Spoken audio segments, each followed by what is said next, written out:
Saudara, saudara tolong sampaikan ke orang-orang lain apapun kepercayaannya.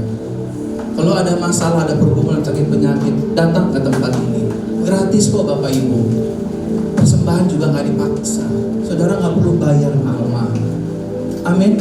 Ada mujizat di tempat ini, ada pemulihan di tempat ini. Izinkan kami melayani Bapak Ibu Saudara setiap minggunya. Saudara tidak berjalan sendiri. Ada Yesus yang menyertai Bapak Ibu Saudara. Amin. Sampaikan kepada siapapun. Di tempat ini saudara didoakan, diperhatikan. Amin. Yang hari ini saya ingin berbicara tentang tetap tenang Bapak Ibu Saudara. Sama-sama katakan dengan saya harus tetap tenang.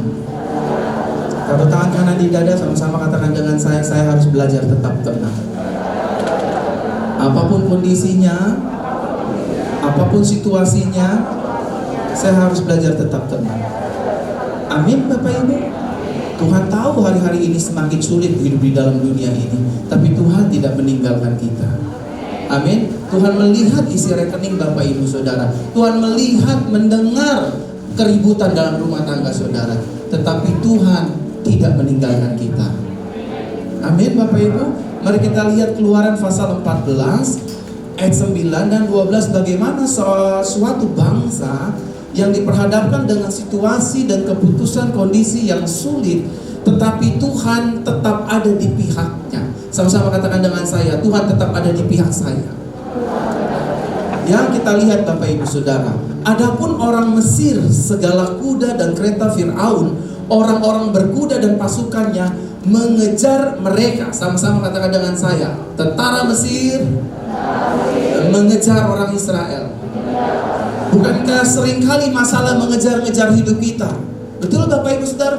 Besok kamu harus bayar. Kapan saya harus sembuh? Kamu gak disembuhin. Kamu gak punya pengharapan. Rumah tanggamu pasti berantakan. Anakmu gak jadi apa-apa. Ekonomimu sulit dan sebagainya dan sebagainya. Masalah coba mengejar hidup kita.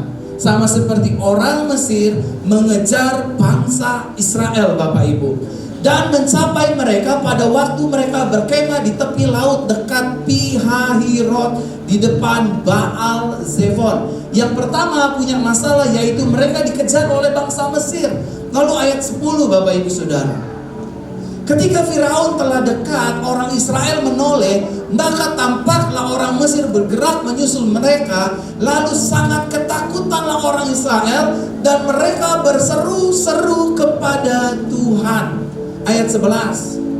Dan mereka berkata kepada Musa, apakah karena tidak ada kuburan di Mesir, maka engkau membawa kami untuk mati di padang gurun ini? Apakah yang kau perbuat ini terhadap kami dengan membawa kami keluar dari Mesir? Ayat 12. Bukankah ini telah kami katakan kepadamu di Mesir, janganlah mengganggu kami, dan biarlah kami bekerja pada orang Mesir.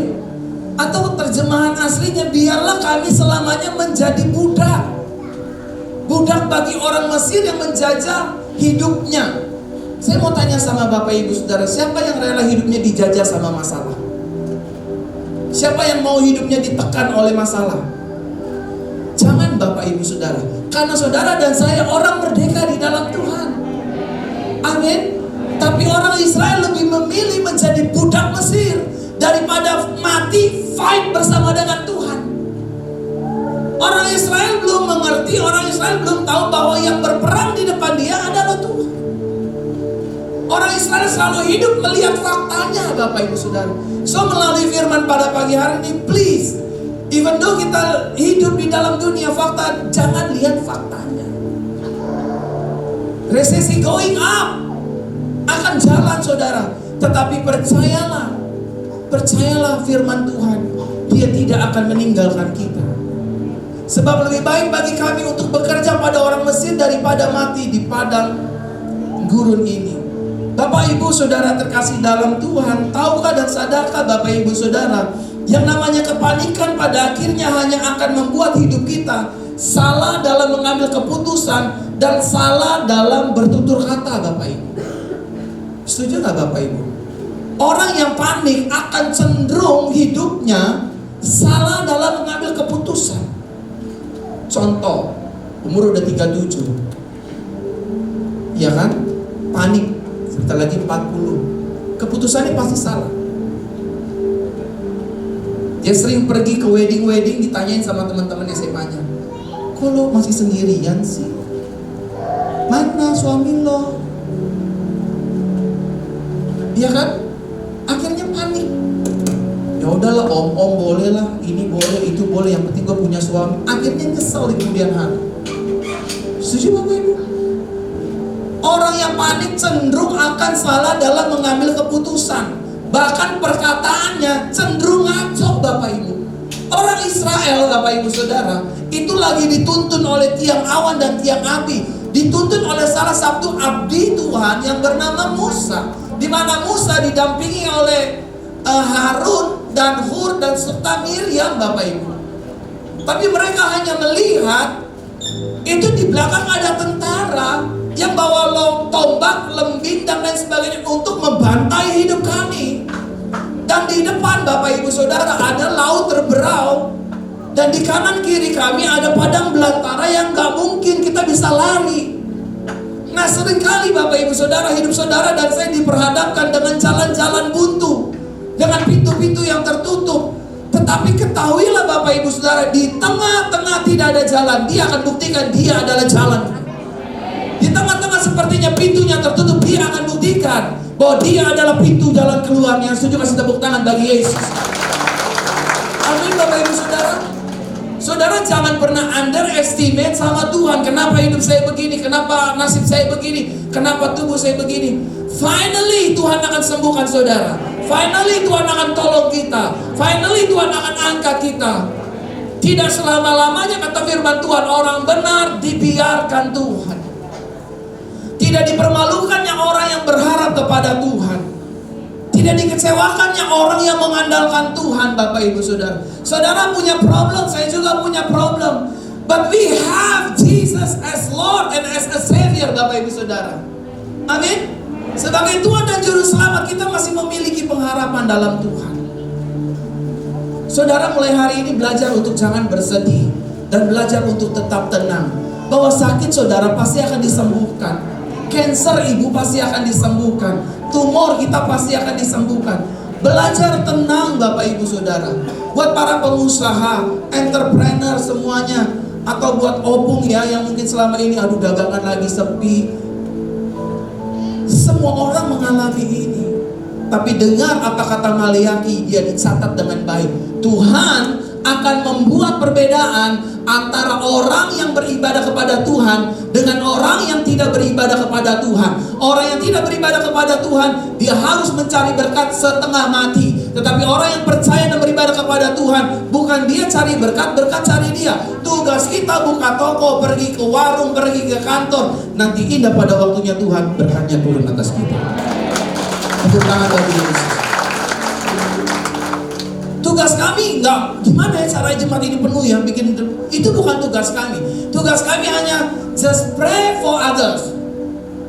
Datang kepada rumah-rumah jemaat. Kemarin saya sama Ko Hendra baru kunjungan ke rumah salah satu jemaat kita. Kalau saudara mau dikunjungin, mau didoakan, hubungi nomornya Ko Hendra. Mana Ko Hendra? Oh itu orang itu. Nggak usah, ntar gimana ya Pastor Verona kasih. Udah nggak usah ribet sama gue, percaya. Ini mimbar Tuhan nih, saya nggak bikin munafik. I telling you the truth Bapak Ibu Saudara. Aku nggak minta apa-apa dari Bapak Ibu.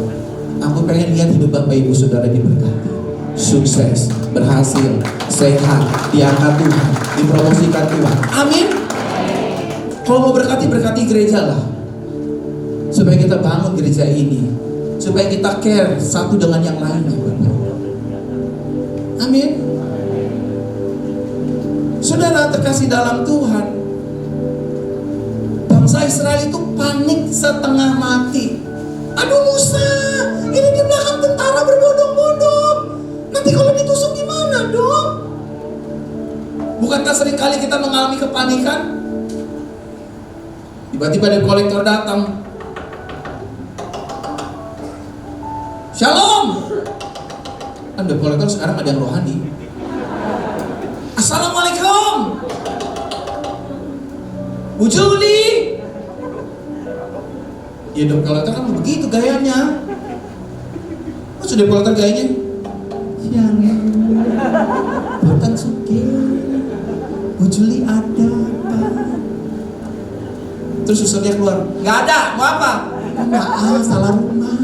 Sini gayanya ya. Itu bukan debt collector. Susi.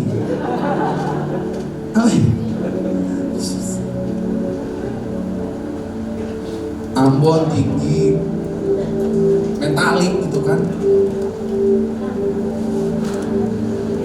Bayar, boy. Bukankah seringkali kita ditekan Bapak Ibu? Tapi Tuhan mengajarkan kita untuk belajar tetap tenang. Saya juga diajar Tuhan untuk belajar tetap tenang. Tanya aja Tante Elizabeth, ketakutan tidak menghadirkan apa-apa. Kebimbangan justru melemahkan iman kita. Betul Tante? Saya enak kalau khotbah Bapak Ibu. Itunya contohnya banyak. Yang ditolong Tuhan, yang dibela Tuhan, yang hidup dalam ketakutan, hidup dalam kebimbangan, hidup dalam kecemasan. Kita nggak dapat benefit, keuntungan apapun dari ketakutan, kepanikan, kebimbangan. Nggak dapat, saudara. Setuju? Makanya coba lihat deh. Aduh, coba lihat kanan kirinya deh. Lihat wajahnya gitu, lihat. Kalau pakai masker kelihatan. Lihat mukanya. Padahal wajahnya itu nggak setua usianya gitu loh. Jadi kalau lihat ke gereja-gereja, khotbah di gereja-gereja ada ribuan jemaat gitu. Saya lihat ini Tuhan, kenapa jemaat mukanya sudah pada mendekati TPU ya, saya bilang. Beban berat saudara. Padahal umurnya masih 35, 33, tapi udah gayanya kayak kungkung gitu loh. Malah justru sebaliknya lah Bapak Ibu Saudara. Saya waktu kemarin kunjungan ke rumah Bu Esther, baru datang langsung ditembak. Pendeta masih muda ya? Umurnya 35 ya? Aduh, muka saya ditunjuk kok. Bener. Saya langsung bilang amin, puji Tuhan. Padahal saya gak pakai formalin loh, awet. Ada orang umur 30 mukanya kayak udah bocap Bapak Ibu. Umur 45 muka kayak 66. Kalau jalan udah kayak kungkung hun Bapak Ibu. Padahal umur baru 30. Ini kayak setan lihat, lu gak usah digangguin, ntar jatuh sendiri, mati sendiri.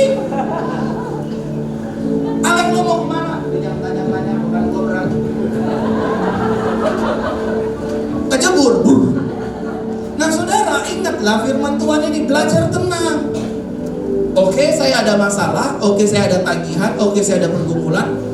Udah ya, tutup mata, lipat tangan. Tuhan, saya gak sanggup. Kalau kita sanggup, tinggal minta tolong perkenanan Tuhan sertai saya. Ini kayaknya keberatan.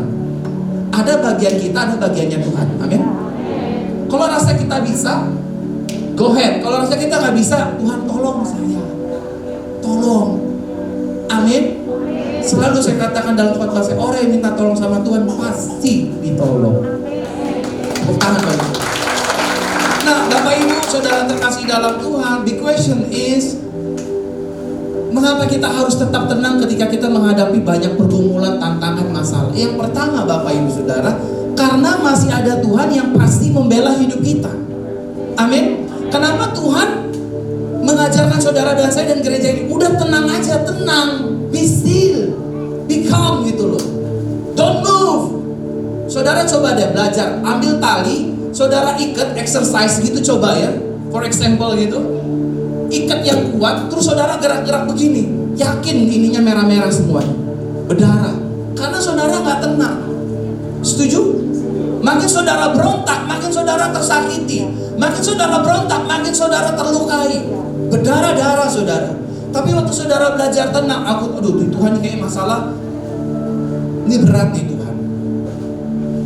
Udah tenang aja, saudara belajar tenang, serahin sama Tuhan dan ingat, masih ada Tuhan yang pasti membela hidup saya.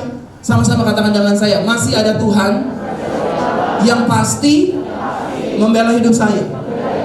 Kerjaan saudara pasti dibela Tuhan. Usaha saudara pasti dibela Tuhan. Karir saudara pasti dibela Tuhan. Gereja ini juga pasti dibela Tuhan. Tapi yang Tuhan mau, don't be afraid, not up. Jangan khawatir, jangan bimbang, jangan takut. Be still, tenang. Kalau kita gerusuk Bapak Ibu Saudara, percayalah, hanya air mata, kesedihan dan duka cita yang akan kita rasakan setiap hari. Ya tapi saya dituntut orang, saya digugat orang. Belajar tenang saudara. Suami saya sakit gak sembuh-sembuh. Lihat suamimu, masih ada Tuhan yang akan sembuhkan kamu, Papa. Ibu Veronica pasti sembuh. Tiap pagi bangun ngaca, belajar tenang. Lihat tubuhku bait Roh Kudus, tidak ada kansernya. Aku sembuh, aku sehat. Aku yakin masih ada Yesus yang menolong tubuhku, menolong sakitku. Dalam nama Yesus. Setiap pagi itu gratis, obat yang paling gratis. Speak out. By your faith, ngomong dengan iman ibu. Jadi itu barang. Serius. Tetap tenang Bapak Ibu Saudara. Amin. Lakukan bagian kita. Dan biar Tuhan melakukan bagiannya. Tetap tenang. Nah saudara, Tuhan pasti membela hidup kita. Waktu bangsa Israel diperhadapkan dengan situasi-situasi sulit, finally, the end of the day, dia sendiri tangannya yang membelah laut Teberau untuk membuka jalan dan mengeringkan laut itu dan membuka jalan bagi umat Israel. Amin Bapak Ibu. Dan saya yakin tangan yang sama, tangan Tuhan yang sama akan membelah masalah kita dan kita pada akhirnya berjalan keluar daripada masalah kita yang sudah menjadi tangan bagi Yesus. Tuhan berkati Bapak ya, sehat. Nah nanti aku doa Bapak ya. Nah Bapak Ibu, yang kedua, kenapa kita diminta Tuhan untuk belajar tetap tenang? Yang kedua, karena Tuhan itu tidak meninggalkan kita. Sama-sama tangan kanan di dada seperti ini. Tuhan tidak meninggalkan hidup saya. Coba lihat kanan kirimu, bilang, Tuhan gak ninggalin hidup kamu loh. Amin. Tuhan gak ninggalin kita. Tuhan tidak meninggalkan kita. Tuhan tidak meninggalkan Bapak Sutopo. Di usia yang seperti ini Tuhan akan berkarya, bekerja atas hidup Bapak. Sehat sempurna, sembuh sempurna, dipulihkan Tuhan sempurna. Bu Nuning juga diberkati Tuhan sempurna. Amin. Tuhan tidak meninggalkan kita. Meskipun kita diperhadapkan dengan situasi deadlock gitu, wah dia udah kekunci nih, tapi Tuhan tetap beserta kita. Berkali-kali, bahkan ratusan kali umat ini membuat sakit hati Tuhan, tapi Tuhan tetap memilih untuk setia kepada umat Israel. Bukankah hal yang sama juga seringkali kita lakukan? Istri menyakiti suami, suami menyakiti istri, orang tua menyakiti anak, kita sering menyakiti satu dengan yang lain. Tapi Tuhan tidak pernah meninggalkan kita. Tuhan setia mengampuni kita, memberkati kita, menolong kita, dan menjaga hidup kita. Amin Bapak Ibu. Saudara jangan mau dibohongi setan. Sama-sama katakan dengan saya gak boleh dibohongin setan.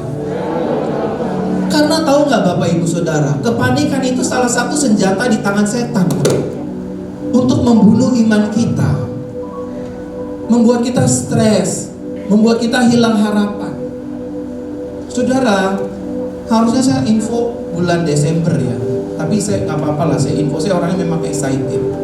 Saya Bapak Ibu bersama dengan Pastor William, Ibu Gembala, Pastor Lilis, Pastor Michelle, kami sedang mempersiapkan skema untuk pembelian tanah 2-3 ribu meter Bapak Ibu untuk rumah masa depan kita.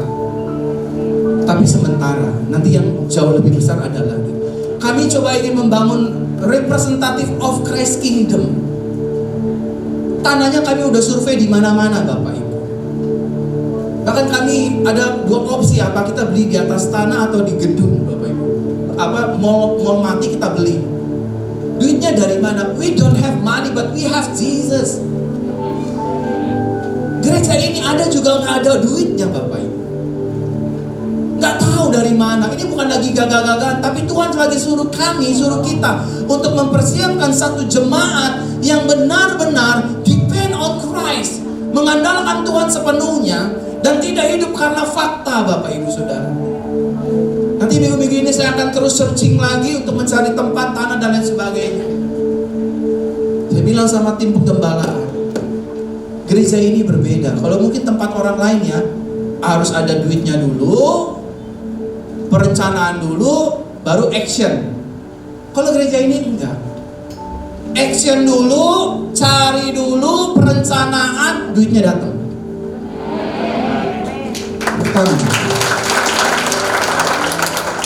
Duitnya datang, baru domba-dombanya Tuhan kasih. Kami diminta oleh Tuhan Bapak Ibu. Mungkin orang bilang, oh Pastor Verona gila, banyak kayak. Terserah. Karena saya percaya kepada siapa saya percaya, aku yakin Dia berkuasa. Be still, tetap tenang, aku yang bela. Aku gak tinggalin. Pokoknya gini saudara, sebagai gembala saya sampaikan, saudara kelak akan punya rumah ibadah yang benar-benar berkenan di mata Tuhan. Di atas tanah sendiri, saudara keluarga kami semua. Amin. Dan saya akan tetap seperti saya bilang, saya akan tetap ada buat Bapak Ibu Saudara. Saudara gak usah sungkan. Gembala dan domba itu gak boleh jauh-jauh, harus dekat. Kalau dombanya kejauhan, dimakan serigala. Amin. Tapi dombanya juga gak boleh malu-malu, langsung aja pagem, pastor. Gitu gak apa-apa. Amin Bapak Ibu. Doakan ya Bapak Ibu ya. Karena waktunya gak lama lagi. Kita paling ya, paling kita Natalan tahun ini paling banyak 2 kali sama tahun depan. Paling banyak di tempat ini. Selebihnya kita akan move forward, to fast gitu Bapak, cepat. Karena kita berjalan dengan visi Tuhan, bukan kehendak manusia. Dan kita nggak pernah kepikiran satu kali pun kita jalanin proposal kepada jemaat najis Bapak. Bukan saya menghina Bapak Ibu Saudara ya, karena saya percaya rumah Tuhan harus Tuhan yang bangun. Amin. Rumah Tuhan, jemaatnya harus Tuhan yang bawa. Gak usah nyusahin jemaat. Jemaat itu harus dilayani tanpa harus memandang rupa, status sosial dan lain sebagainya. Makanya di tempat ini Bapak Ibu, siapa yang datang duluan duduk di depan. Siapa yang datang terlambat meskipun dia keluarga gubernur duduk di belakang. Karena kita semua di mata Tuhan sama. Itu sore ya, kalau sore ya, yang datang itu ada kombes, ada polisi, ada tentara, ada orang-orang penting. Duduknya di belakang sama suruh terlambat. Gitu Bapak Ibu ya. Siapa yang diberkati oleh firman Tuhan? Beri tepuk tangan bagi Tuhan. Amin. Kita berdoa.